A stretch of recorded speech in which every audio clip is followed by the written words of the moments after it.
अस्सलाम वालेकुम। आज हम पढ़ते हैं बेटामेथासोन के बारे में, इसके mechanism of action, uses, dose, side effects, contraindication and advice. पहला है इसका मैकेनिज्म ऑफ एक्शन कि किस तरीके से ये हमारी बॉडी में वर्क करता है। ये है topically and systemic anti inflammatory glucocorticoid. Topically जो स्किन के ऊपर अप्लाई करते हैं, एंड सिस्टमिक जो इंटरवीनियस देते हैं। एंटी इन्फ्लेमेटरी है, इन्फ्लेमेशन को सही करता है। ग्लूकोकॉर्टिकॉइड है, डिप्रेस करता है फॉर्मेशन को, release and activity of endogenous mediators of inflammation. Inflammation की जितने भी एंडोजीनियस मीडिएटर्स होते हैं तो इनकी फॉर्मेशन को, रिलीज को और एक्टिविटी को क्या कर लेते हैं, डिप्रेस कर लेते हैं। ये इन्फ्लेमेटरी मीडिएटर्स कौन से हैं? तो इसमें आता है prostaglandin, kinase, histamine, liposomal enzymes and complement system. जब भी कोई फॉरेन पार्टिकल हमारी बॉडी के अंदर आता है या कोई इंजरी हो जाती है तो उस टाइम ये इन्फ्लेमेटरी मीडिएटर रिलीज़ होते हैं। लेकिन जब हम ये मेडिसिन लेते हैं बेटामेथासोन तो उस की वजह से इसकी रिलीज़ को, फॉर्मेशन और एक्टिविटी जो होती है वो डिप्रेस हो जाती है और मॉडिफाई करता है इम्यून रिस्पांस को। ये है इसका मैकेनिज्म ऑफ एक्शन कि किस तरीके से हमारी बॉडी में वर्क करता है। अच्छा, अब हम पढ़ते हैं इसकी यूजेस के बारे में। तो ऑरल और इंट्रामस्कुलर जो है तो वो वाइड वैरायटी आपको क्रोनिक डिजीज़ में यूज़ होती है, जिस तरह इन्फ्लेमेटरी, एलर्जिक, हेमेटोलॉजिकल, ब्लड की जो डिसऑर्डर है, न्यूप्लास्टिक, कैंसर में यूज़ होते हैं, ऑटो इम्यून डिसऑर्डर में यूज़ होते हैं, जिसमें हमारा इम्यून सिस्टम जो होता है वो अपनी बॉडी पे अटैक कर लेते हैं, जिस तरह रुमेटॉइड आर्थराइटिस हो गया। इंट्रामस्कुलर इंजेक्शन जो होता है तो वो हम देते हैं antepartum therapy for fetal lung maturation में देते हैं। ये इन प्रेग्नेंट वुमेन को देते हैं कि जिन्हें प्री मैच्योर डिलीवरी का ख़तरा होता है, जिन्हें रिस्क होता है कि उन्हें प्री मैच्योर डिलीवरी हो जाएगी, तो उन्हें देते हैं ताकि उनका जो फिटस होता है, जो बच्चा होता है, तो उसे रेस्पिरेटरी डिस्ट्रेस सिंड्रोम का रिस्क डिक्रीज़ हो जाए, ताकि उसकी लंग जो है वो मैच्योर हो जाए, तो उसके लिए देते हैं। इंट्राब्रूसल देते हैं, ब्रूसा में ये देते हैं। ब्रूसा क्या होता है? ये फ्लूइड फील्ड सेक होते हैं जो कि बोन्स के जॉइंट्स के बीच में होते हैं, क्वेश्चन प्रोवाइड करता है। सुब्रूट साइड में देते हैं, जब ये ब्रूसा की इन्फ्लेमेशन हो जाए तो उसमें देते हैं।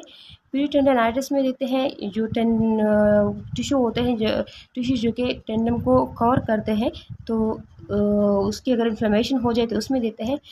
टेनस साइनोवाइटिस में देते हैं। टेनस साइनोवाइटिस साइनोवियल मेम्ब्रेन जो होता है तो उसकी इन्फ्लेमेशन में देते हैं। इंट्रा आर्टिकुलर जो जॉइंट में देते हैं, तो जॉइंट में कब देते हैं इंजेक्शन?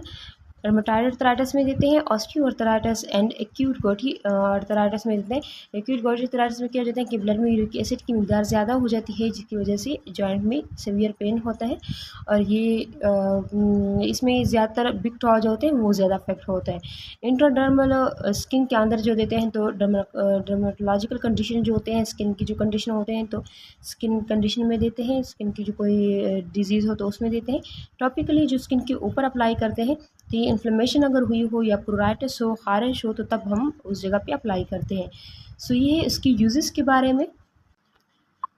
अब पढ़ते हैं इसकी डोज के बारे में। डोज जो होता है, डोज डिपेंड करता है, कार्टिकोस्टेरॉइड का जो डोज होता है तो वो डिपेंड करता है पेशेंट के रिस्पांस पे कि पेशेंट का क्या रिस्पांस है इस मेडिसिन को, एंड डिजीज़ पे डिपेंड करता है कि हम किस डिजीज़ को ट्रीट करते हैं। डोज होता है वो हर एक इंडिविजुअल के लिए अलग होता है। ओरल डोज जो होता है एंटी इन्फ्लेमेटरी एडल्ट के लिए, तो ये 0.6 से 7.2 milligram per day in 2 to 4 divided dose में। इंट्रामस्कुलर डोज जो होता है तो 0.5 से 9 milligram per day 1 to 2 divided dose में। और टॉपिकली डोज जो होता है, टॉपिकली जो हम स्किन के ऊपर अप्लाई करते हैं तो वो 1 to 3 टाइम्स डेली अप्लाई करते हैं। अब बढ़ते हैं इसके एडवर्स इफेक्ट कि इसकी क्या क्या एडवर्स इफेक्ट है। फ्लूइड एंड इलेक्ट्रोलाइट डिस्टर्बेंस होती है, जिसकी वजह से पॉसिबल एडेमा एंड हाइपरटेंशन होता है। एडेमा यानी वाटर एक्यूमुलेट हो जाती है बॉडी के अंदर, एंड हाइपरटेंशन बीपी ज़्यादा हो जाता है। हाइपरग्लाइसीमिया, ग्लूकोज होता है उसकी मिकदार ज़्यादा हो जाती है। ऑस्टियोपोरोसिस, बोन्स जो होता है बहुत ज़्यादा वीक हो जाते हैं, बोन्स में पोर्स हो जाते हैं, बोन्स फ्रैक्चर हो सकते हैं, एंड मायोपैथी, मसल में पेन होता है। मेंस्ट्रुअल इरेगुलरिटीज़, मेंस्ट्रुअल साइकिल जो होता है तो वो इरेगुलर हो जाता है। बिहेवियरल डिस्टर्बेंस होती है, एंड पुअर वुंड हीलिंग, वो जब भी कोई जख्म लग जाता है तो वो जल्दी से हील नहीं होता। ऑकुलर कैटरेक्ट होता है, आई का जो लेंस होता है तो उसके ऊपर एक पर्दा सा आ जाता है, जिसकी वजह से ब्लड विजन होती है। ग्लूकोमा होता है, ऑप्टिक नर्व जो होता है तो वो डैमेज हो जाता है, जिसकी वजह से ब्लाइंडनेस होती है। Arrest of growth in children, बच्चों में जब हम इस्तेमाल करते हैं तो उसमें उनकी ग्रोथ जो होती है वो रुक जाती है। हर्सिटिज्म होते हैं, वॉइस चेंज हो जाते हैं, एनोपेशन ब्लाइंड सिंड्रोम होते हैं। सो अब हम पढ़ते हैं एडवाइस के बारे में। सो अगर सिंगल डोज ले रहा हो तो वो 9 AM से पहले लेना चाहिए। अगर मल्टीपल डोज हो तो थ्रू आउट द डे लेना चाहिए और उसके मतलब डोज के बीच में स्पेस रखना चाहिए। टेक मेडिकेशन विद मील्स और स्नैक। मेडिसिन को हमें मील या स्नैक के साथ इस्तेमाल करना चाहिए ताकि गैस्ट्रोइंटेस्टाइनल ट्रैक्ट जो है, जो हमारी खुराक की नाली है, तो उसकी इरिटेशन ना हो। Do not discontinue suddenly. अचानक से छोड़ना नहीं चाहिए मेडिसिन को, क्योंकि इसकी वजह से विड्रॉल सिंड्रोम हो सकता है। Diabetic patient should monitor their blood glucose daily. Diabetic patient जो होते हैं तो उन्हें अपना blood glucose level daily check करना चाहिए। के medical identification card. Medical identification card जो होते हैं तो वो उनके पास हर वक्त मौजूद होना चाहिए। टॉपिकली जो हम यूज़ करते हैं, टॉपिकली अप्लाई करते हैं स्किन के ऊपर, तो उन्हें अवॉइड करना चाहिए, आई के साथ कंटेक्ट नहीं करना चाहिए। अवॉइड टाइट फिटिंग या क्लोथ। जिस जगह पे हम अप्लाई करें तो वहाँ पे हमें टाइट क्लोथ को हमें अप्लाई नहीं करना चाहिए। अवॉइड अल्कोहल कंटेनिंग प्रिपरेशन को हमें अवॉइड करना चाहिए, क्योंकि उसकी वजह से ड्राइनेस एंड इरिटेशन हो सकती है स्किन की। Notify health care provider. हमें हेल्थ केयर प्रोवाइडर को नोटिफाई करना चाहिए अगर अफेक्टेड एरिया जो है वो ज़्यादा वर्स हो रहा हो, या वहाँ पे इरिटेशन हो, ड्राइनेस या ब्रोजिंग हो रही हो या स्वेलिंग हो, तो हमें हेल्थ केयर प्रोवाइडर को नोटिफाई करना चाहिए। सो ये है बेटामिथासोन के बारे में। ऐसे इन्फॉर्मेटिव वीडियो देखने के लिए चैनल को सब्सक्राइब करना मत भूलिएगा। Thank you. अल्लाह हाफ़िज़।